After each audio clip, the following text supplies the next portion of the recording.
Hindi sumunod si Jonas sa Panginoon. Nagsalita ang Panginoon kay Jonas na anak ni Amitay. Sinabi niya, "Pumunta ka agad sa Ninive, ang malaking lungsod, at bigyan mo ng babala ang mga taga roon, dahil umabot na sa aking kaalaman ang kanilang kasamaan." Pero tumakas agad sa Panginoon si Jonas at nagpa siyang pumunta sa Tarshish. Pumunta siya sa Joppa at nakakita siya roon ng barkong paalis, papuntang Tarshish.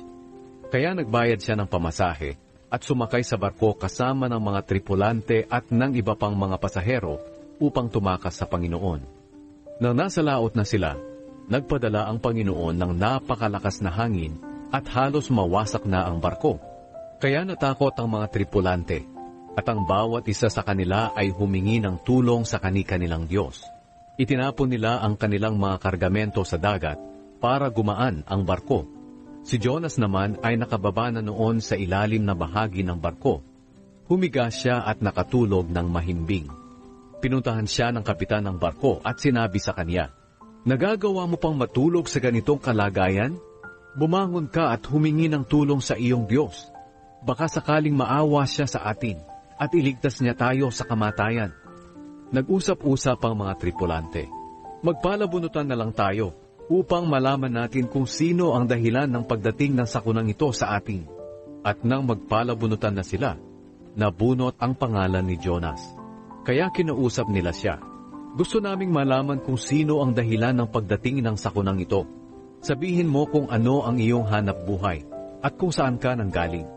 Sabihin mo rin sa amin kung taga saan ka at anong lahi mo." Sumagot si Jonas, "Ako ay Hebreyo at sumasamba sa Panginoon, ang Diyos sa langit na lumikha ng dagat at ng lupa."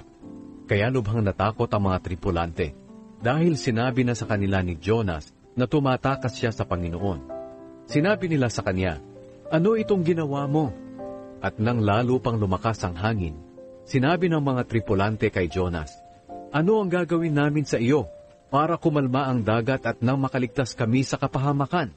Sumagot si Jonas sa kanila, "Buhatin ninyo ako at ihagis sa dagat at kakalma ito, sapagkat alam kong ako ang dahilan kung bakit dumating ang napakalakas na hangin na ito." Hindi nila sinunod si Jonas. Sa halip, sinikap ng mga tripulante na sumagwan papunta sa dalampasigan. Pero nahirapan sila dahil lalo pang lumakas ang hangin. Kaya tumawag sila sa Panginoon. Sinabi nila, "O Panginoon, nakikiusap po kami sa inyo. Huwag niyo kaming hayaang mamatay dahil sa gagawin namin kay Jonas. Huwag po ninyo kaming singilin sa aming pagpatay sa kanya, na hindi pa naman namin natitiyak kung siya nga ay nagkasala. Pero alam po namin na ang mga nangyayaring ito ay ayon sa inyong kalooban." Kaya binuhat nila si Jonas at inihagi sa nagngangalit na dagat at kumalma nga ito. Dahil sa pangyayaring ito, nagkaroon ng malaking paggalang ang mga tao sa Panginoon.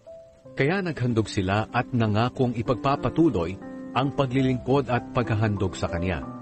Samantala, nagpadala ang Panginoon ng isang malaking isda para lunukin si Jonas. 3 araw at 3 gabi siya sa tiyan ng isda.